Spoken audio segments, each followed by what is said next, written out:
So the working group is part of a broader, let's say, a broader network, which is called the Knowledge Action Network on Emergent Risk and Extreme Events.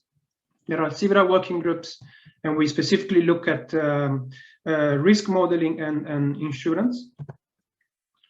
The main goal of the group is to build a community of researchers, practitioners, and stakeholders within the field of NatCat modeling and insurance, in order to collaborate and share ideas, disseminate cutting-edge research in the field, and carry out research to address knowledge gaps in the field.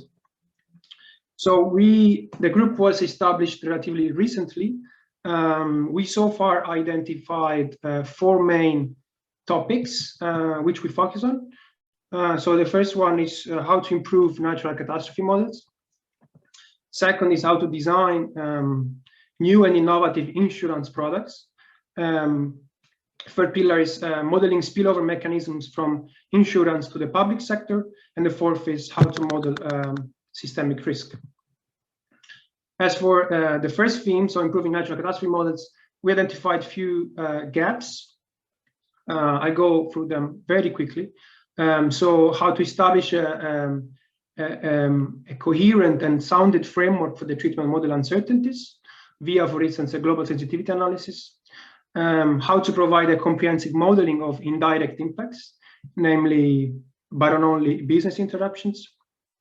How to model fitment mechanisms between hazard, exposure, and vulnerability, and how to look at multi-hazards.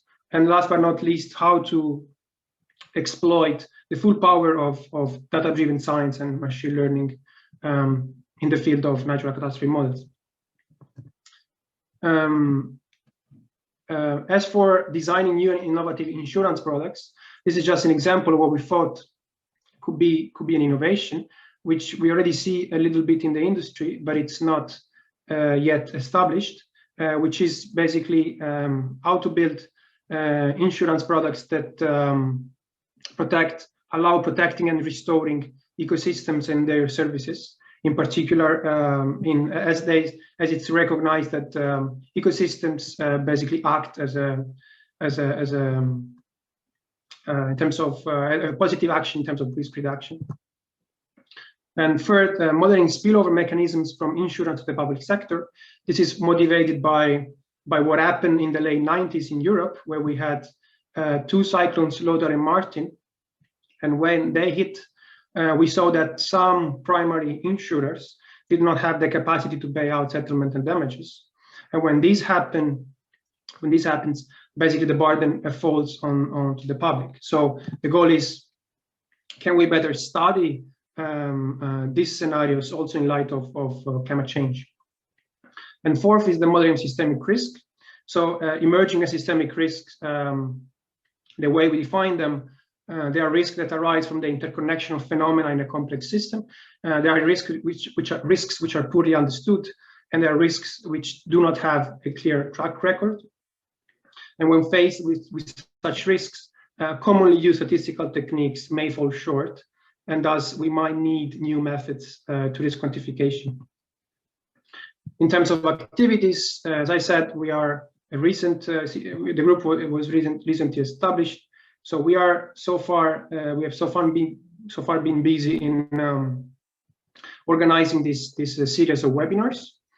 We do have monthly meetings where we try to exchange ideas and foster collaboration between the group members, which to date are mostly scientists and academics. We are starting to organize a workshop, which probably will take place early next year, and organize sessions in scientific conferences. So if you want to know more or to get in touch, you can go to the RiskOn. I hope you can see my cursor, but you can go to the RiskOn website, and then working groups, and you see the full list of working groups. Of course, you can get in touch with any of them. Our group is the modeling and insurance. You can click on the document. There is a nice description and email addresses. Or you can also subscribe to the mailing list. Again, on the RiskOn website, there is a subscription section You can subscribe to the risk-on general mailing list, but also to single mailing list of the different working packages.